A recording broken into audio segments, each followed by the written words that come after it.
हर गांव की कोई ना कोई डरावनी कहानी होती है, लेकिन इस गांव की कहानी सिर्फ डरावनी नहीं, जानलेवा थी।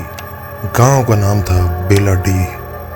छत्तीसगढ़ के जंगलों के बीच बसा एक छोटा सा गांव, जहां ना बिजली पूरी आती थी ना इंटरनेट, लेकिन एक बात पूरी तरह फैली थी, डर। गांव के बाहर एक पुरानी हवेली थी, इतनी पुरानी कि उसकी दीवारें भी सांस लेती थीं और छत से रात में किसी के छल्ले की आवाजें आती थीं। कोई नहीं जानता था उस हवेली में क्या है, सिर्फ एक नाम लिया जाता था, मृतों का दरवाजा। लोग कहते थे वो हवेली जीती जागती है, कोई उसमें जाता है तो लौटता नहीं, या अगर लौटे तो पागल होकर। फिर आया राघव, शहर से पढ़ाई करके लौटा 22 साल का लड़का, जो इन कहानियों को बकवास मानता था। उसके साथ थे उसके 4 दोस्त, दीपक, विशाल, रुचि और सूरज।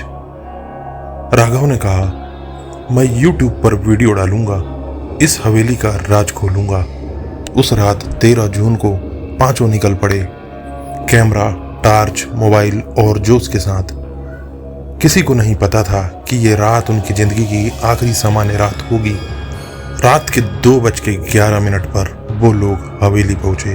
बड़ा दरवाजा जंग लगा था, लेकिन किसी ने जैसे अंदर से धक्का दिया, दरवाजा अपने आप खुल गया। अंदर की हवा सड़ी हुई थी, जैसे किसी ने सालों से दरवाजे नहीं खोले, लेकिन फर्श एकदम साफ था, बिना धूल का। दीवारों पर अजीब से चिन्ह बने थे, त्रिकोण, उल्टा, क्रॉस और आंखें। एक दीवार पर खून से लिखा था, मैं अब भी यहाँ हूँ। राघव हंसा, ओह क्लासिक हंटेड हाउस ट्रॉप्स। लेकिन तभी एक झटका, एक कुर्सी खुद ब खुद पलट गई और उसी वक्त सबके फोन बंद हो गए एक साथ। रुचि ने डरते हुए पूछा, किसी ने हवा में फुसफुसाते हुए सुना? कोई औरत बोल रही थी, मुझे बाहर मत निकालो। और तभी एक पुराना दरवाजा खुला, धीरे धीरे, चर। पीछे कोई नहीं था, लेकिन सभी का दिल अब जोर जोर से धड़कने लगा था। एक कमरे के ऊपर नाम लिखा था, कामाक्षी। गांव में यह नाम बदनाम था। 1911 में एक तांत्रिका महिला ने उस हवेली में आत्महत्या की थी, लेकिन मरने से पहले उसने एक शर्त छोड़ी थी, जो मुझे छेड़ेगा मैं उसके सपने में जिंदा आऊंगी। कमरे का दरवाजा खुला, अंदर सिर्फ एक झूला था जो अपने आप हिल रहा था। झूले के नीचे राख में एक चेहरे की छाप थी, जली हुई खोपड़ियां जैसी। दीपक ने फुसफुसाया, मुझे यहाँ कुछ बहुत गलत लग रहा है। और तभी रुचि गायब हो गई। वो बस सेकंड भर पहले पास खड़ी थी। उसकी चीख सुनाई दी, लेकिन वो कहाँ थी किसी को पता नहीं। कमरे की दीवार पर खून से लिखा था, एक गई, अब 4 बाकी हैं। राघव, विशाल, दीपक और सूरज भागने लगे, लेकिन दरवाजा बंद हो गया। बाहर से नहीं, अंदर से, जैसे हवेली खुद उन्हें रोक रही हो।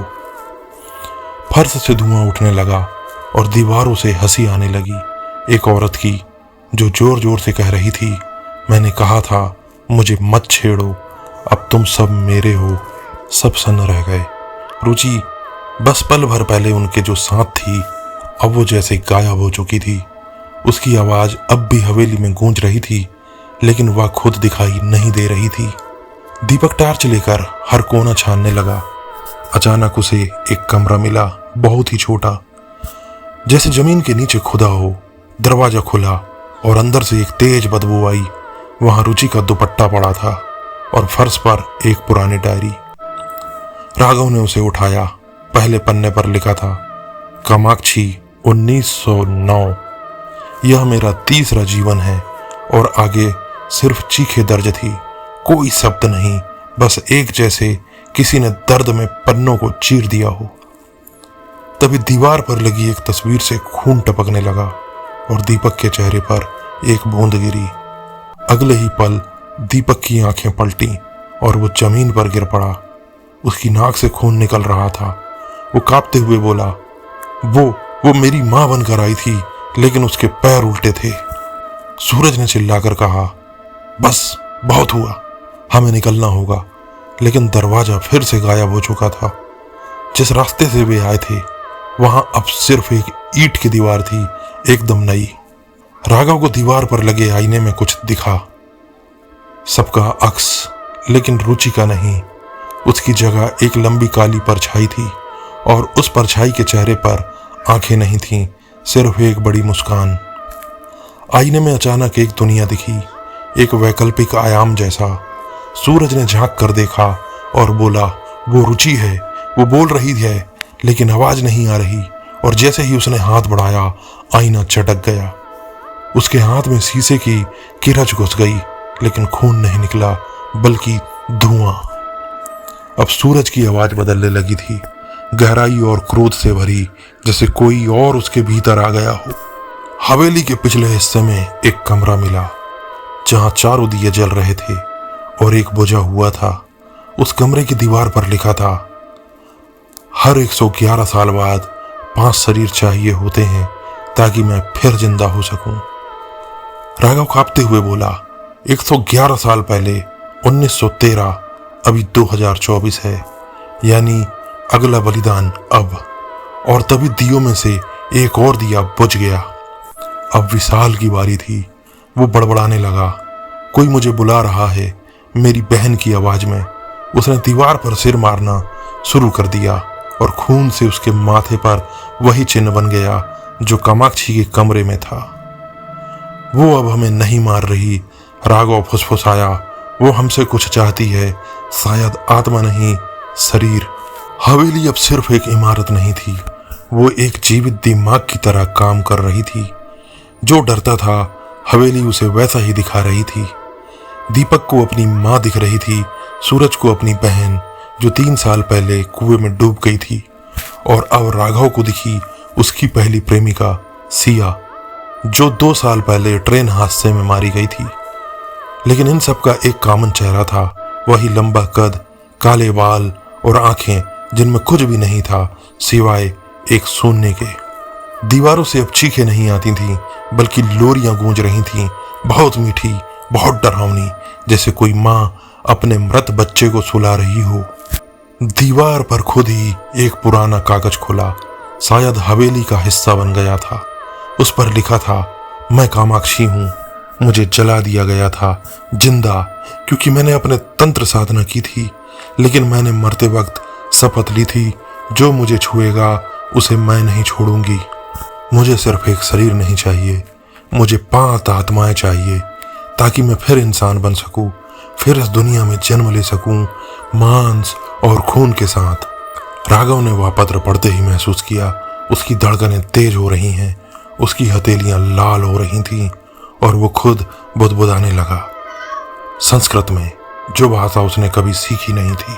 विशाल अब बोल नहीं पा रहा था, वो बस दीवार से टकराता जा रहा था, और अचानक उसकी गर्दन खुद ब खुद मुड़ गई, उसकी आंखें सफेद हो गई और दीवार पर लिख गया, 2 गए, अब 3 बाकी हैं। दीपक रोने लगा, मुझे घर जाना है, मुझे कुछ नहीं चाहिए। लेकिन हवेली ने दरवाजे के बदले उसके सामने खिड़की खोली, जिसके बाहर सिर्फ आग थी, और एक गहरी आवाज आई, घर नहीं, गर्भ, वहीं भेजेंगे तुम्हें। राघव ने महसूस किया, हवेली उन्हें नहीं मार रही थी, वो उन्हें एक एक करके बदल रही थी, वो इंसान से परछाई बना रही थी। और फिर रुचि वापस आई, लेकिन वो चल नहीं रही थी, वो हवा में तैर रही थी। उसके पांव जमीन से ऊपर थे और आंखें पूरी काली। उसने सिर्फ कहा, तुम लोगों ने मुझे मरने दिया, अब मैं तुम्हें जीने नहीं दूंगी। दीपक डर के मारे कोने में दुबक गया। सूरज चिल्लाया, वो रुचि नहीं है। राघव ने बोला, नहीं, वो कामाक्षी है, वो रुचि के शरीर में आ चुकी है। और उसी वक्त बिजली कड़कती है, हवेली के सारे लाइट्स जल जाते हैं, दीवारों पर छाएं नाचने लगती हैं और रुचि अब धीरे धीरे जमीन से टकरा रही है। उसकी रीढ़ की हड्डी डरावनी टिक टिक आवाज के साथ। रुचि अब चल रही थी, लेकिन उसके चलने की चाल इंसानों जैसे नहीं थी।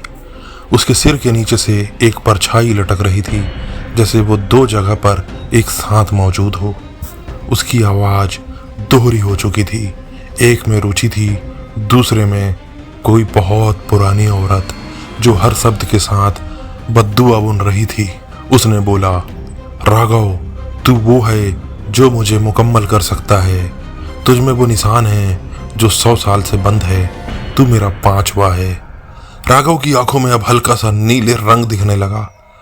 सूरज उसे झकझोरते हुए बोला, राघव, ये तुझसे खेल रही है, तू इंसान है। लेकिन राघव मुस्कुरा दिया, या शायद मैं कभी था ही नहीं। दीवार पर लगी बड़ी घड़ी उल्टा चल रही थी। हर मिनट के साथ हवेली का तापमान गिर रहा था। सांसें जम रही थीं। दीवारों पर फफूंदी नहीं, चेहरे उग रहे थे, मर चुके लोगों के चेहरे। उनमें राघव का दादा भी था, जिसने 1973 में उसी हवेली में आत्महत्या की थी। एक दरवाजा अपने आप खुला। एक पत्थर की वेदी थी, उसके ऊपर लिखा था, जो 5वां होगा वही कर्फ्यू को तोड़ेगा, वही अगला जन्म होगा। अब सूरज अकेला रह गया था। दीपक बेहोश पड़ा था। रुचि अब इंसान नहीं रही थी और राघव बदल चुका था। उसने सूरज की ओर देखा और कहा, अब तू या मैं, एक ही बाहर जाएगा।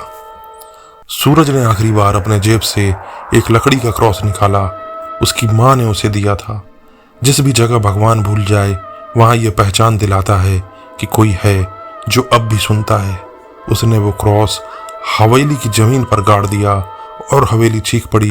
कामाक्षी की आत्मा की आवाज में पूरी हवेली में गूंजी, धोखा, ये न्याय नहीं है, मुझे 5 चाहिए थे, 5। और उसी वक्त दीवार से एक बड़ा गोला सा धुआं निकला और सूरज को घसीटने लगा। राघव चीख पड़ा, नहीं, ये तू नहीं ले सकती उसे। पर तब तक देर हो चुकी थी। सूरज की आंखों में सिर्फ एक आंसू था और वो चुपचाप हवेली के अंधेरे में समा गया। दीवार पर लिखा था, 3 गए, अब 2 बाकी हैं। लेकिन अब ये फैसला समय नहीं, आत्मा करेगी। अब सिर्फ राघव और दीपक बचे थे। लेकिन राघव अब पूरी तरह 5वां बनने के कगार पर था। दीपक को होश आया। उसने देखा राघव हवा में तैर रहा है और उसकी आंखों में अब आंखें नहीं थीं, बस नीली आग थी। कमरे के बीचों बीच एक गोल पत्थर उभरा। वो बलिदान वेदी थी। राघव उस पर गया और वहां हाथ रखकर बोला, मैं कामाक्षी को पूरा करता हूँ। हवेली के बाहर तेज आंधी चलने लगी। अंदर से दीवारें फटने लगी। लेकिन तभी एक दीवार के पीछे से दीपक को कुछ दिखा, एक बच्ची की लाश और उसके साथ एक डायरी। उस डायरी में लिखा था, मैं कामाक्षी नहीं, कामाक्षी की बेटी थी। मेरी माँ ने मुझे मारा ताकि वो खुद को बचा सके। मैं कभी तांत्रिक नहीं थी, बस एक माँ की क्रूरता का शिकार बनी। अब मैं भी भूखी बन गई हूँ, अब मैं भी भूत बन गई हूँ। अब सवाल था, जो आत्मा हवेली में थी, क्या वो सच में कामाक्षी थी या उसकी बेटी? और अगर राघव उसे पूरा कर रहा था तो क्या वो इंसान बन रही थी या राक्षस? दीपक अब सब कुछ समझ चुका था। आत्मा जो राघव को इस्तेमाल कर रही थी कामाक्षी नहीं थी, बल्कि उसकी बेटी थी, भूमिका। उसने डायरी पढ़ी, माँ ने मुझे जिंदा जला दिया ताकि खुद को बचा सके। मैं उसकी छाया बन गई, लेकिन अब मैं खुद राक्षस बन गई हूँ। जो मुझे प्यार नहीं देगा, मैं उसे निगल जाऊंगी। दीपक ने राघव से चिल्लाकर कहा, तू जिसे शक्ति समझ रहा है वो दर्द है, वो एक माँ का पाप है और एक बेटी का बदला। लेकिन राघव अब पूरी तरह बदल चुका था। उसकी आवाज दोहरी, शरीर आधा हवा में। उसके चारों ओर हवा स्थिर थी, लेकिन उसकी आंखों से नीला प्रकाश निकल रहा था। वो बोला, मैं अब वो हूँ जो अधूरा नहीं रहेगा, मैं उसे पूर्ण करूँगा। और फिर उसने बलि की वेदी पर हाथ रखा। जैसे ही हाथ वेदी पर रखा गया, हवेली कांपने लगी। जमीन से नाखून जैसी चीजें निकलने लगी। कमरे के बीचों बीच एक स्त्री का आकार उभरने लगा, ना जीवित ना मृत, एक जली हुई माँ की छाया। वो थी भूमिका। उसने धीमे स्वर में कहा, 5 आत्माएं चाहिए थी, लेकिन मुझे सिर्फ एक चाहिए थी, एक जो मुझे समझे, और वो तू है राघव। अब हवेली में कोई चीख नहीं, कोई हंसी नहीं, बस सन्नाटा था। एक सन्नाटा जो मौत से भी भयानक था। दीपक अब भाग नहीं रहा था। उसने कमरे के बीचों बीच खड़े राघव से कहा, अगर तुझे वो ही चाहिए तो मुझे ले ले, लेकिन राघव को छोड़ दे। भूमिका हंसी और बोली, इतनी जल्दी आत्मा का सौदा नहीं होता, पर मजा आएगा तुझे तोड़ने में। लेकिन तभी दीपक ने वो पुराना लकड़ी का क्रॉस हवा में घुमाया और फर्श पर फेंक दिया। फर्श जलने लगी और हवेली चीख उठी। नहीं नहीं, ये न्याय नहीं। भूमिका पिघलने लगी। उसका चेहरा पिघलता मोम जैसा बन गया। राघव की आंखें धीरे धीरे सामान्य हो रही थी। उसने खुद को बली वेदी से अलग कर लिया। हवेली टूटने लगी, छत गिर रही थी। राघव ने दीपक की ओर देखा और कहा, भाग, ये अब रुकने वाली नहीं। और दोनों दौड़ पड़े। सूरज झुक चुका था। हवेली अब सिर्फ एक राख का ढेर थी। गांव वाले जब वहां पहुंचे तो वहां कुछ नहीं था, सिर्फ दो लोग। एक पत्थर जिस पर खून से लिखा था, मैं अधूरी रह गई लेकिन मैं खत्म नहीं हुई। दीपक और राघव ने पीछे मुड़कर नहीं देखा, लेकिन रात को जब राघव ने आईने में झांका, उसकी आंखों में हल्का नीला रंग अब भी बाकी था और पीठ पर उभरा चिन्ह, कामाक्षी का वही त्रिकोण। लेकिन दरवाजा बंद नहीं हुआ, बस अगली आत्मा का इंतजार शुरू हो चुका है।